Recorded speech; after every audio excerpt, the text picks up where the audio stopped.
Hello friends, why does an entity prepare financial statements? What is the main purpose behind it? What are its components and how should they be presented? Let's discuss in today's video. Welcome to Deep Dive into IFRS. As per IAS1, the financial statements of an entity represent the financial position and financial performance of that entity. So the ultimate purpose of the financial statements is to enable a wide range of users to make informed decisions about the entity. By users, I mean shareholders, stakeholders, investors, authorities and common people like you and me. So ultimately a company is run by its management. So all the resources of the company is used by the management to run the company in such a way that it is able to provide profit or dividends to its shareholders and investors. So the financial statements ultimately gives the users the efficacy or the capability of the management to run the company in the long term and whether trusting the management, a user should invest in that company or not. So what are the components of financial statements which help the users in making these decisions? The components of financial statements are totally 7 in number. The first 6 are mandatorily to be given every year and the last one is optional and it only comes at times. The following constitutes the complete set of financial statements: balance sheet, profit and loss account, cash flow statement,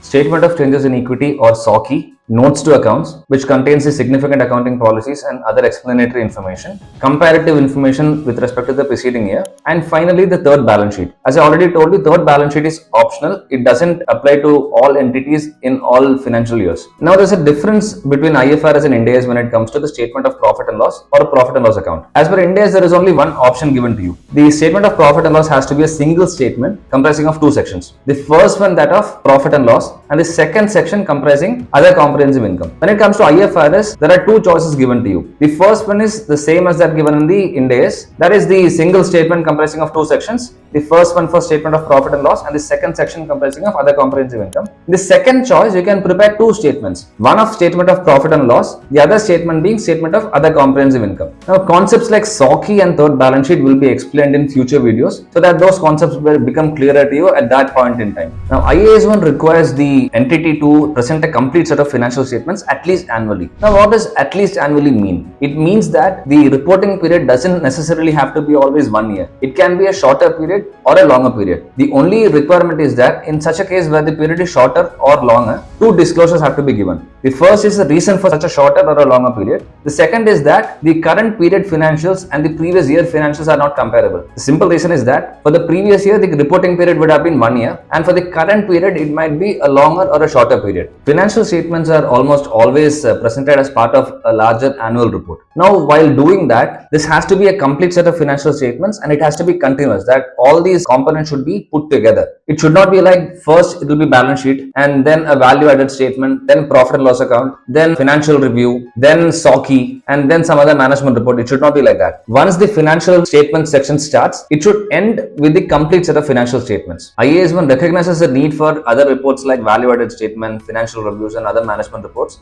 as part of the annual report. But it specifically prescribes that all of these are outside the purview of IFRS and it's only relating to the management decision and management reporting. I hope this video was useful to you guys. Thank you for your valuable time. I will see you in the next episode of Deep Dive into IFRS.